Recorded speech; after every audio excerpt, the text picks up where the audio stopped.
President Donald Trump on Saturday evening issued a call for a reporter with The Washington Post to be fired because of a quickly deleted tweet that presented a misleading impression of Trump's rally crowd in Florida. The Post reporter, David Weigel, had earlier tweeted a photo of the crowd gathered at Pensacola Bay Center for Trump's speech there Friday evening, showing numerous empty seats. He removed the tweet after being told by others that the photo was taken before the venue filled up and apologized in a later Twitter exchange with the president. Trump's public response, at Dave Weigel of The Washington Post, just admitted that his picture was a fake, fraud, showing an almost empty arena last night for my speech in Pensacola when, in fact, he knew the arena was packed, as shown also on TV. Fake news, he should be fired.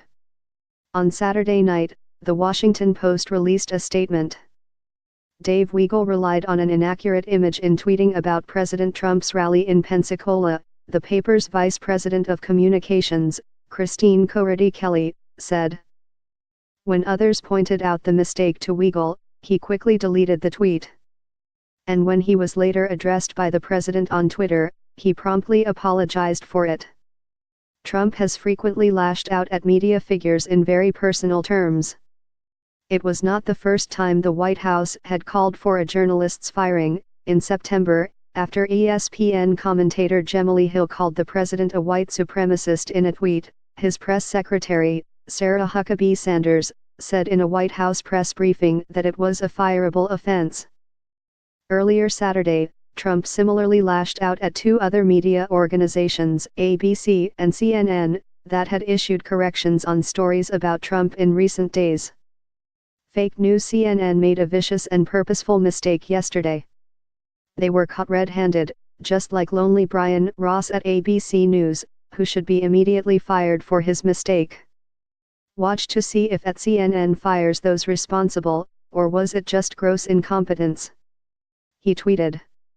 Early Saturday morning, Trump tweeted about the great evening last night at his rally in Pensacola, Florida, where he told the audience, among other things, to get out and vote for Roy Moore, Alabama's Republican nominee for U.S.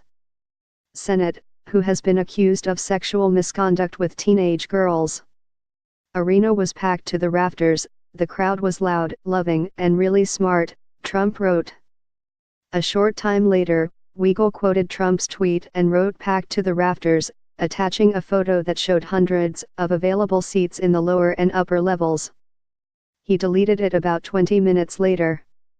Around 5 p.m., Trump addressed Weigel's tweet with his own, at Dave Weigel at Washington Post put out a phony photo of an empty arena hours before I arrived at the venue, thousands of people outside, on their way in. Real photos now shown as I spoke. Packed house, many people unable to get in. Demand apology and retraction from fake news WAPO. The president wrote, including pictures of the venue's seats filled as he was on stage. Weigel tweeted back almost immediately.